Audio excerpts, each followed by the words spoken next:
कक्षा 9 के MP board के सभी विद्यार्थियों, लो जी आ गया आपका सोशल साइंस का 300 विषय कोड का एकदम ओरिजिनल पेपर। यहां से देखिए ये है आपका सेट बी, इसके पहले सेट ए भी पूरा बता चुका हूं, ठीक है। तो यहां से आप देख लीजिए, पहले तो सॉल्यूशन पूरा तैयार है, आपका घबराना नहीं है, ठीक है। ये देखिए पूरा सॉल्यूशन है, ठीक है, आप तो पूरा सॉल्यूशन साथ में मिलने वाला है। चलिए तो सबसे पहले प्रश्न से इसकी शुरुआत कर लेते हैं, ठीक है। भारत में कितने राज्य है, ठीक है, तो 28 राज्य है।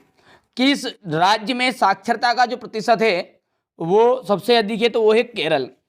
भारत में संसार की कुल जनसंख्या का कितने प्रतिशत भाग निवास करता है, 14.8%, ठीक है।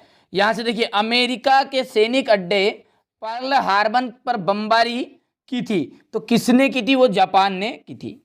रॉबर्ट मुगाबे को किस वर्ष राष्ट्रपति पद से हटा दिया गया था, तो वो वर्ष था 2012।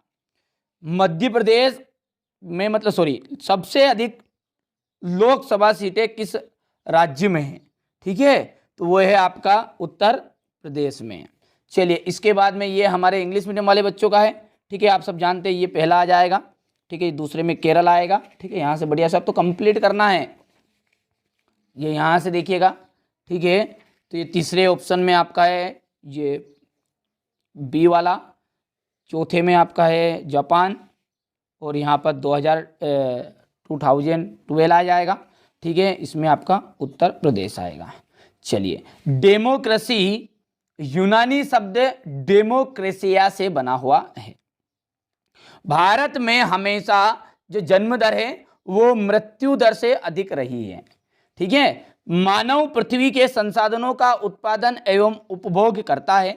उत्पादन को बढ़ाने के लिए भूमि और अन्य प्राकृतिक संसाधनों का पर बहुत दबाव पड़ा है। एक वर्ष में किसी भूमि पर एक से ज्यादा फसलें पैदा करने को बहुविध फसल कहा जाता है, ठीक है, प्रणाली कहते हैं। गेहूं क्रांति शीर्षक से एक विशेष डाक टिकट इंदिरा गांधी ने जारी किया था। चलिए इसके बाद में यहां से देखिए फिलिंग द ब्लैंक्स है, ठीक है। इसके बाद में ये यहां से हमारे रिक्त स्थान भरेंगे हमारे इंग्लिश मीडियम वाले बच्चे, ठीक है।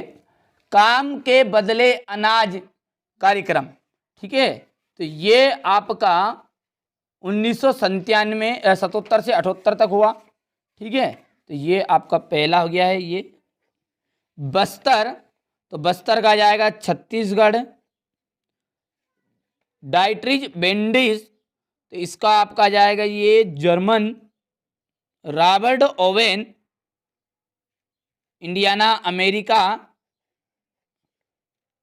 तुषारपात उत्तर में, और वन अधिनियम का जाएगा 1865। तो ये आपका छठा हो गया, ठीक है, बढ़िया से कंप्लीट करना है। इसके बाद में ये नंबर यहाँ पर लिख देता हूँ मैं, ये आपका 4th था, ये 5th वाला है, ये 1 है, ये 6 है, ये 3 है, और ये 2 है, हो गया। अब है एक वाक्य में उत्तर। भारत की सबसे लंबी नदी गंगा किन भागों में शीत ऋतु स्पष्ट नहीं होती, प्रायद्वीपीय भागों में। दूसरे विश्व युद्ध की शुरुआत कब हुई थी, सितंबर 1939 में। किशोर प्रायः किस आयु वर्ग के होते हैं, ठीक है, तो ये आपके जो किशोर वर्ग है वो आ जाएंगे आपका 10 से 19 वर्ष। स्वतंत्र पार्टी के संस्थापक कौन थे, कन्हैयालाल माणिकलाल मुंशी। नागरिकों द्वारा अपने प्रतिनिधि निर्वाचित करने की प्रक्रिया को क्या कहते हैं, निर्वाचन कहा जाता है, ठीक है। ये हो गया, इतना स्क्रीनशॉट ले लिया आपने। चलिए तो आगे बढ़ते हैं। इंग्लिश मीडियम वाले बच्चे हमारे बढ़िया से कंप्लीट कर लेंगे ये, ठीक है। थोड़ा सा छोटा कर देता हूँ ताकि आपको सारी चीज़ें नज़र आ जाएगी और आप स्पष्ट रूप से पूरा स्क्रीनशॉट भी ले पाओगे। अब देखिए भारतीय मानसून में वर्षा होने वाली वर्षा निश्चित है, ठीक है, तो ये देखिए सत्य है आपके, पहला जो है आपका सत्य है, ठीक है, मैं भर देता हूँ, आप तो इनको कंप्लीट करना है, ठीक है, पढ़ लीजिएगा। दूसरा सत्य है, क्योंकि वीडियो लंबा बनेगा, मेरे को आपको पूरी चीज़ें कंप्लीट भी तो करवानी है, ठीक है, सॉल्यूशन सहित। असत्य है, फिर ये चौथा आपका सत्य रहेगा, पांचवा जो है असत्य है, छठा जो है वो आपका सत्य रहेगा, ठीक हो गया। अब ये यहाँ से ट्रू फॉल्स है, तो ये आपका देख लीजिए, आप भर दीजिएगा, से सत्य है, ये सत्य है, तीसरा आपका फॉल्स है, चौथा आपका ट्रू है, पांचवा आपका ट्रू है, सॉरी फॉल्स है और छठा आपका ट्रू है। हो गया। अब ये क्वेश्चन नंबर 6 से आप पेपर में अच्छे से देख लीजिए, पहले सॉल्यूशन दूंगा अभी कॉपी में, इसमें देखिए इस कॉपी में है कंप्लीट सॉल्यूशन। यहाँ से क्वेश्चन नंबर 6 हो गया, भारत की भौगोलिक स्थिति बनाइए, याद रखिएगा यहाँ से सॉल्यूशन शुरू हो गए हैं। भारत में कितने राज्य और केंद्र शासित प्रदेश है, हो गया ये। जलवायु से क्या आशय है, मानसून फटने अथवा टूटने से क्या तात्पर्य है। भारत में पादपों तथा जीवों का वितरण किन तत्वों द्वारा निर्धारित होता है, ठीक है। पारिस्थितिक तंत्र से क्या तात्पर्य है। पर्वतीय वनों में कौन कौन से जानवर पाए जाते हैं। फ्रांस के संदर्भ में टाइट क्या था, ठीक है। इसके बाद में यहाँ से देख लीजिए, इसके बाद में जेकोबिन क्लब के सदस्य कौन थे, इसका नेता कौन था। कार्ल मार्क्स का पूंजीवाद पर क्या विचार था, ठीक है। पहला विश्व युद्ध किसे कहा जाता है। घुमंतू खेती क्या है, इसे अंग्रेज नुकसानदेह क्यों मानते थे। बस्तर में कौन कौन से आदिवासी समुदाय रहते हैं। नागरिक का जो कार्य लोकतंत्र को किस प्रकार प्रभावित, ये तो सॉल्यूशन में मिलने वाला है सारी चीज़ें आप तो, ठीक है। बढ़िया से यहाँ से स्क्रीनशॉट लो पहले तो, ठीक है। ये क्वेश्चन नंबर 16 हो गया है, हो गया। चलिए यहाँ से क्वेश्चन नंबर 17 है, ये क्वेश्चन नंबर 18 है, 19, ये क्वेश्चन नंबर आपका 20।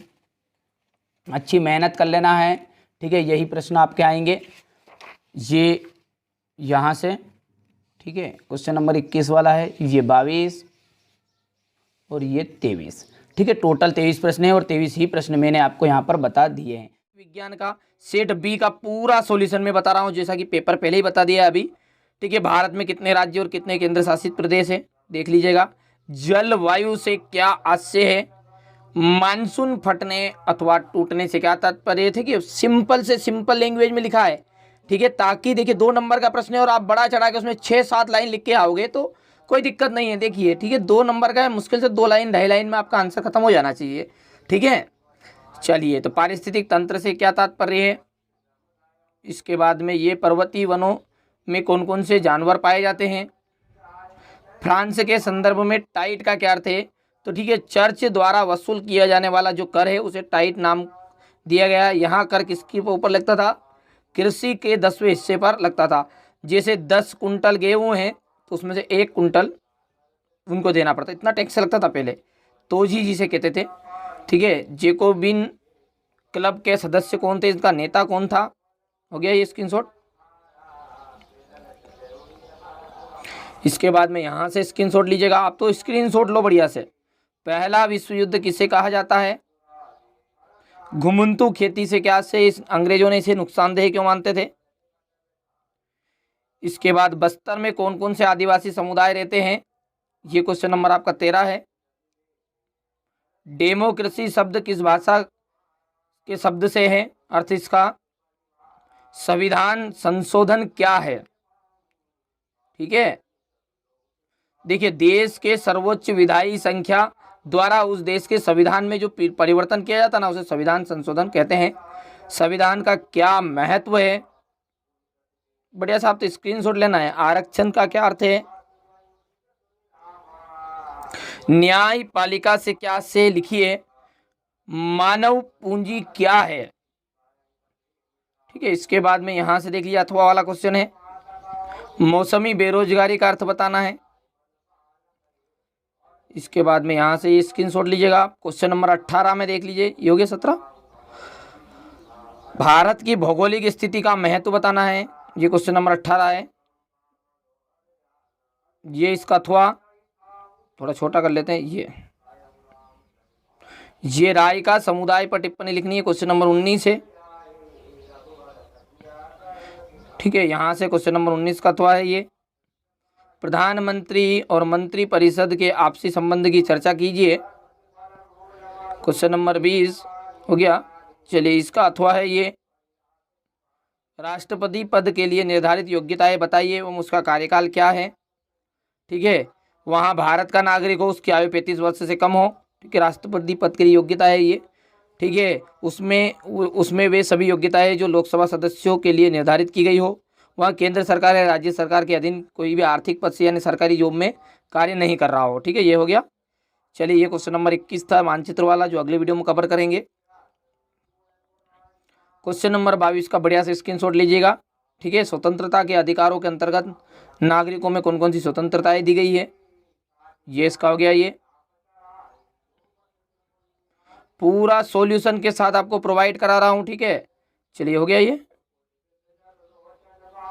ना हो गया, हो गया। चलिए अब एक क्वेश्चन नंबर 23 इतना आ गया। चलिए इसके बाद में ये हो गया, ठीक है। इसके बाद में भारत में गरीबी जो उन्मूलन है, इसके प्रमुख उपाय बताने हैं। अच्छे से मेहनत करनी है और अच्छे अंक प्राप्त करना है, ठीक है। तो ये मैंने आपको अच्छे से आपका पेपर पूरा समझा दिया है। तो अगले वीडियो में देख लीजिए 4 तरह के पेपर है, A, B, C और D। इन चारों पेपर में ही आपका सारा सिलेबस छिपा हुआ है, यानी कि पूरे पेपर आपके अंदर है। E भी इसी में समाहित है, और आपका होगा तो अलग से E का पेपर भी बता दूंगा। पर लेकिन आप मेहनत करिए, अच्छे अंक प्राप्त करने हैं तो ये पेपर आपको अच्छे से तैयार करने पड़ेंगे। अंत में यही कहूँगा, ठीक है, कि मेहनत करिए और अच्छे अंक प्राप्त करने का पूरा प्रयास करेगा, ठीक है। आप देखिए परसेंटेज का कोई मायना नहीं रहता 9th क्लास में।